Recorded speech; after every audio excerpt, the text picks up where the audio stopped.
Perkenalkan, nama saya Rehan Akbar Putriwardani, NPM 212201088. Di sini saya akan melengkapi bagian-bagian pada sistem respirasi, menjelaskan fungsi-fungsi dari bagian-bagian tersebut dan menyelesaikan kasus mengenai sistem respirasi. Ikutin terus ya videonya.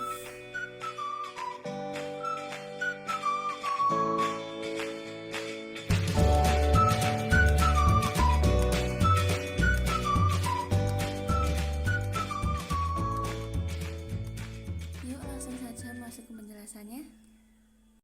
Yang pertama di sini ada bronkus kanan dan bronkus kiri. Di sini fungsinya sama, yaitu untuk mengantarkan udara dari saluran napas atas ke dalam paru-paru sekaligus mengeluarkannya dari paru-paru. Bronkus ini adalah saluran yang menghubungkan antara trakea dan paru-paru.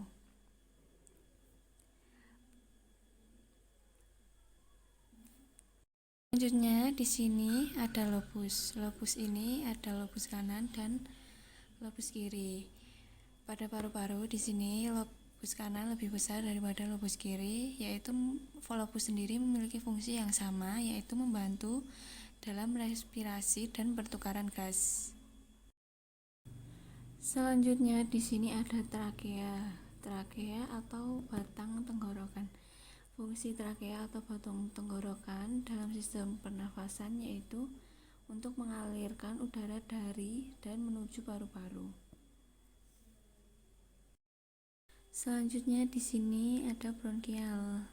Nah, sini letaknya di sini. Bronkial, organ pernafasan ini berbentuk tabung dengan silia atau rambut-rambut kecil yang bergerak seperti gelombang. Gerakan gelombang tersebut akan membawa dahak, lendir, atau cairan ke atas hingga keluar tenggorokan. Selanjutnya ada bronkiolus. Bronkiolus merupakan cabang dari bronkus yang berfungsi untuk menyalurkan udara dari bronkus ke alveoli. Bronkiolus juga berfungsi untuk mengontrol jumlah udara yang masuk dan keluar saat proses pernafasan berlangsung. Selanjutnya ada pleura. Pleura adalah membran tipis berlapis ganda yang melapisi paru-paru. Lapisan ini mengeluarkan cairan atau pleural fluid yang disebut dengan cairan serous yang berfungsi untuk melumasi bagian dalam rongga paru agar tidak mengiritasi paru saat mengembang dan berkontraksi saat bernafas. Pleura fluid, cairan yang dihasilkan oleh pleura. Selanjutnya ada diafragma, memiliki fungsi membantu proses pernafasan, yaitu memudahkan udara masuk ke paru-paru dengan melakukan kontraksi, meningkatkan tekanan rongga perut. Ini berfungsi saat buang air kecil dan besar atau muntah. Selanjutnya untuk mencegah asam lambung naik ke kerongkongan. Selanjutnya di sini ada alveoli atau alveolus yang berfungsi sebagai tempat pertukaran oksigen dan karbon dioksida. Selanjutnya saya akan menjelaskan bagaimana sih cara kerja sistem pernafasan kita. Cara kerja sistem pernafasan kita yang pertama yaitu melalui hidung. Di dalam hidung ini melewati 3 tahapan, yaitu yang pertama penyaringan. Penyaringan pada udara yang masuk dalam hidung kita melalui rambut-rambut halus atau lendir di dalam hidung kita. Selanjutnya yang kedua yaitu penyesuaian suhu tubuh. Di sini ketika kita berada di tempat yang dingin, maka udara yang masuk disesuaikan dengan suhu tubuh kita. Selanjutnya yaitu pengaturan kelembapan. Di sini pengaturan kelembapan yaitu udara yang kita hirup diatur kelembapannya agar sama dengan suhu tubuh kita.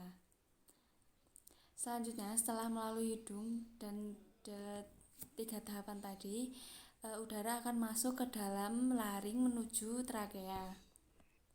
Setelah akhirnya masuk menuju bronkus, setelah melewati bronkus, oksigen atau udara tadi akan masuk dan menyebar melalui bronkiolus. Kemudian akan masuk pada bagian ujung yang bernama alveolus untuk menyaring oksigen menjadi karbon dioksida.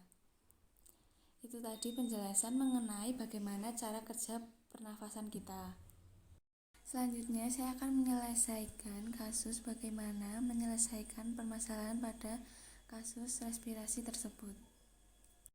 Di sini pada saat dia menyanyi, tiba-tiba dia jatuh pingsan dan mengalami sesak nafas.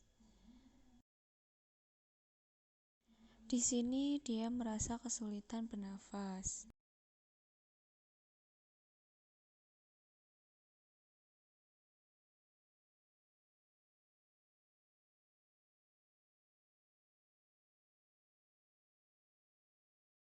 Nah, pada kasus tersebut, penderita mengalami jatuh pingsan dan sesak nafas.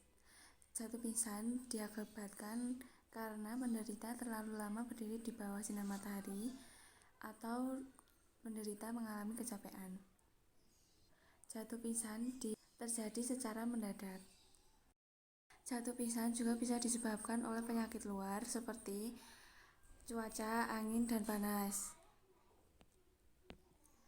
Jatuh pingsan juga disebabkan oleh penyakit dalam seperti emosi atau terkejut. Nah, selanjutnya yaitu ia mengalami sesak nafas. Di sini sesak nafas saya mengambil penyakit yaitu asma bronkial, yaitu kelainan yang ditandai oleh hipersekre bronkus secara terus-menerus, dan emfisema, di mana hilangnya jaringan penunjang paru-paru menyebabkan penyempitan berat pada saluran pernafasan yang terutama dirasakan menyolok ketika mengeluarkan nafas. Nah, pada asma ini terjadi 3 jenis proses. Yang pertama yaitu proses peradangan atau inflamasi pada saluran pernafasan. Yang kedua yaitu penyempitan saluran pernafasan. Dan yang ketiga yaitu pengeluaran mukus atau lendir pada saluran pernafasan. Pertolongan pertama yang harus kita lakukan yaitu memasangkan alat oksigenasi dan memberikan wangi-wangian yang menyengat seperti minyak kayu putih dan balsem, dan juga memposisikan pasien dengan posisi semi-fowler agar saluran pernafasan terbuka dan udara yang masuk ke dalam paru-paru lebih banyak. Terima kasih penjelasan dari saya. Sekian, wassalamualaikum warahmatullahi wabarakatuh.